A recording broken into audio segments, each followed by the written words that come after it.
The oral Torah means that from the written word was given by to Moses at Mount Sinai, along with oral explanation.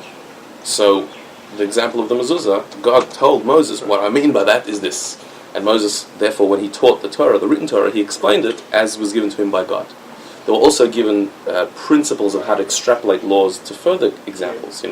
So not every law of the oral Torah was actually given word for word at Mount Sinai. The principles how to extrapolate were given.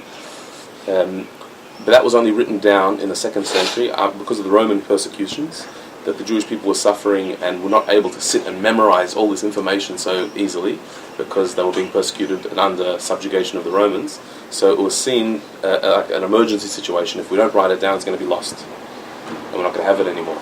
So Rabbi Yehuda Nasi, he took upon himself to take all the teachings that people had received in their traditions and put it all together in one form in the Mishnah. And that's what's called the Mishnah.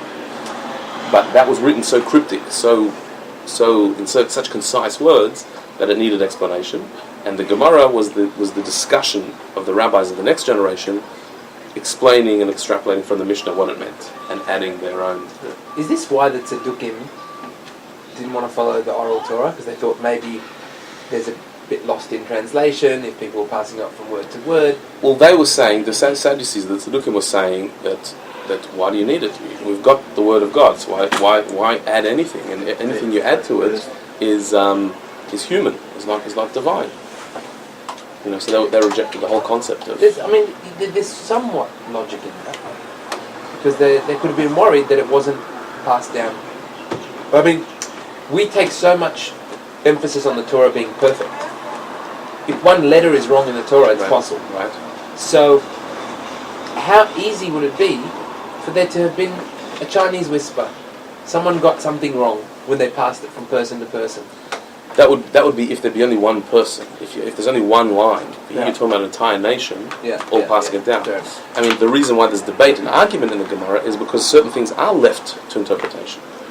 And in fact, the whole point of the oral Torah is that Torah should be a living, breathing thing that you participate in.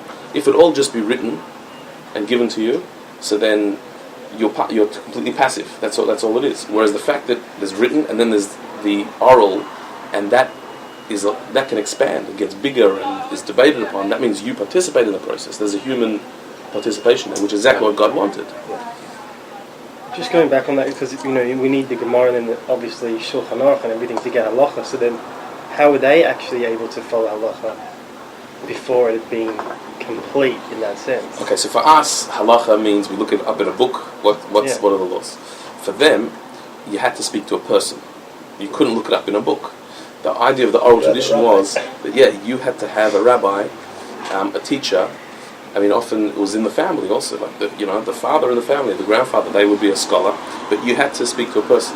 So they knew halacha through living it, and when they had a question, you had to ask a person, an actual human being who knew it all. And that was the challenge, was to know halacha. You had to know the whole gamut of tradition to know what the case was in any particular thing. And halacha evolves through time and technology. Because different circumstances come up, and so And to know what the law was in a new situation, you had to go to the Sanhedrin, which was the rabbinical board of elders.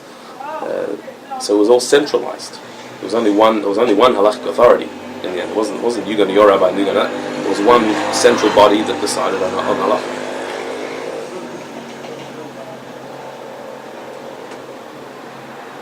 All right. Okay. We'll do another one.